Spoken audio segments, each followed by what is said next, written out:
One. I want to start this segment on Palestine and Israel and the Arab Israeli conflict with a little kind of a bell ringer, kind of a scenario I want you to think about. I was a nanny a couple summers ago for a family friend. They had a 5-year-old boy and an 8-year-old boy. And this scenario was literally a daily occurrence. And some of you who have younger siblings, you might be able to also relate to this scenario. So imagine that there's a toy. There's this really, really special toy and there's two children who both claim that the toy is theirs. They really enjoy it. They say that, it's the one thing they want in life. And the problem is that each child is claiming the toy. But through a couple, scenarios, a couple kind of parameters, you can't get a second toy because you really want to make each child happy. But there's no way for you to get another copy of this toy. It was discontinued forever ago. This is the only one that exists. You want to satisfy each child, but there's only one toy and two kids. So what do? Would you cut the toy in half? Well, that doesn't exactly make each child happy or satisfied. Kind of going along with that, if you share it, child A gets it on day A and child B gets it on day B, not exactly making each child happy because there's always a time when one of the children don't have the toy. So they're not happy. So what do? Do you take it away from both of them and say, if you can't play nicely, you both can't have it? How do you satisfy each side? And sometimes children can be very, very, very stubborn. And you can kind of understand how this scenario might be a really difficult problem to find a solution to. But this is actually a metaphor. This is a story to help explain the Arab-Israeli conflict. And the Jews and the Arabs are the two children who are both claiming the toy. And the toy is Palestine. The toy is their homeland. So I want you to keep that metaphor in the back of your head. There's a little bit of background, just to kind of recap from World War I. We saw how the collapse of the Ottoman Empire because of the Treaty of Sèvres basically gave Palestine to the British. They were the ones who were in control of that segment of the Middle East. The French had another part. And so the Arabs, who had sided with the British and revolted against the Ottoman Empire in World War I, were expecting their land and that promise to be fulfilled. And at the same time, the Jews were also expecting the Balfour Declaration and the British support for Zionism to create a homeland in Palestine for the Jews. They were hoping that that would also come to pass. So when you get to the end of the war, you get that really sticky situation. And the British are basically caught between their two broken promises.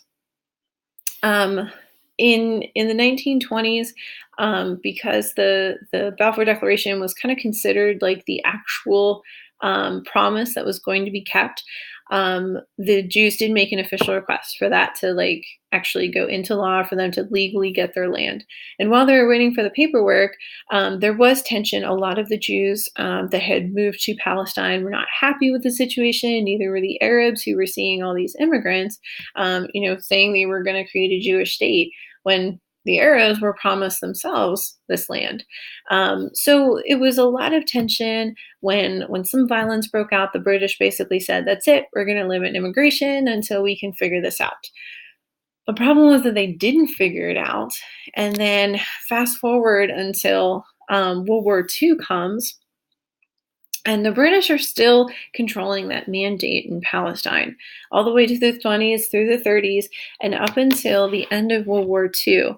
The British really stay in control. There's no kind of progress made on either side for the Jews or for the Arabs.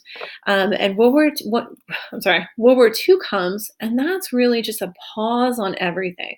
Everybody who was fighting for independence in Africa, in the Middle East, in Asia. I mean, Gandhi even said that, you don't kick a man when he's down. World War II is basically an intermission with this conversation for independence. So the British are busy.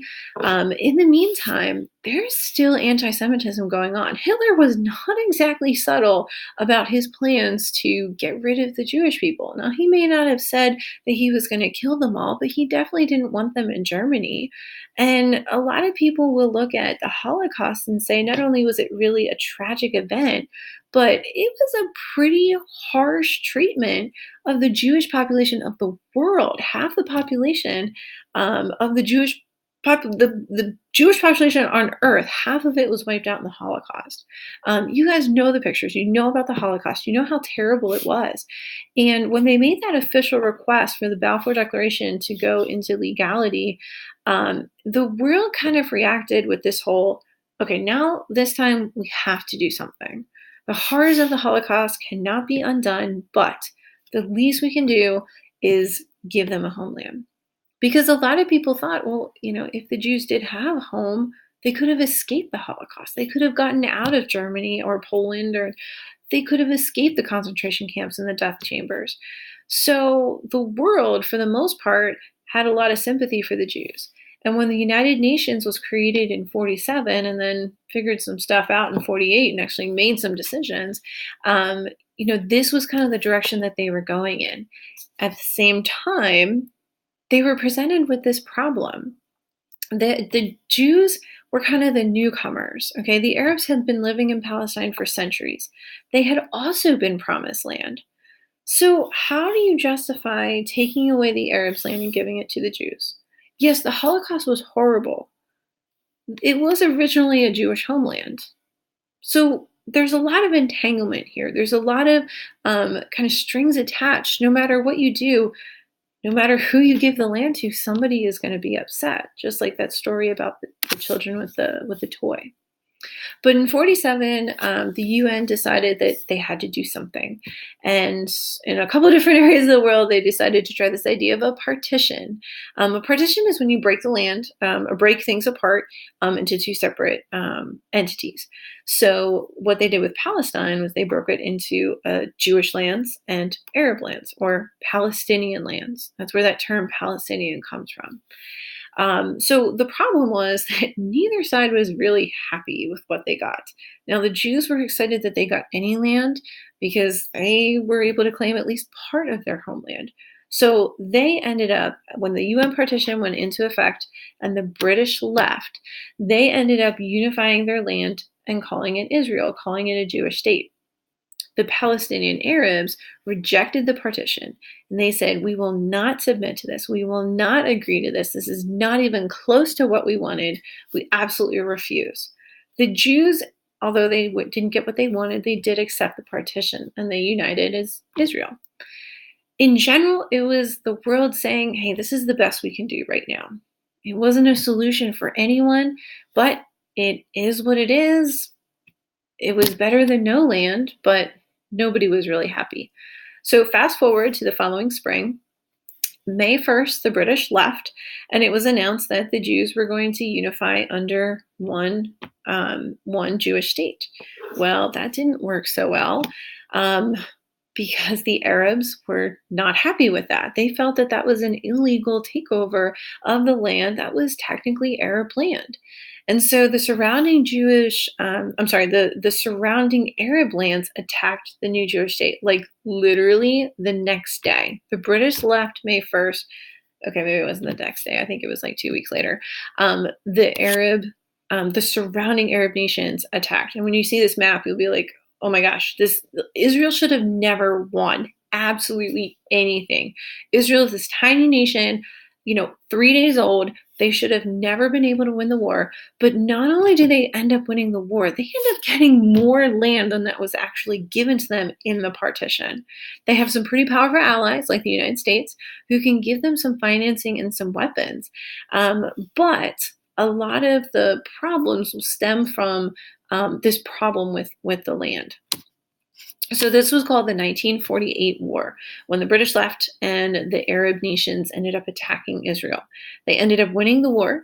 They got 20% more land, and they ended up creating a military occupation in that 20% of the extra land that they got. kind of justified in the sense that, they were in hostile territory, they were in danger. But at the same time, that military oppression did not exactly win over the Arabs. And in fact, it actually created more tension between the Arab nations and Israel. So fast forward after the 1948 war, there's this problem because there's all these refugees, both Arabs, Jews are allowed to go back into Palestine, but there's this problem of the refugees and how do you, from the Israeli perspective, protect your people and your new nation, but still allow human rights to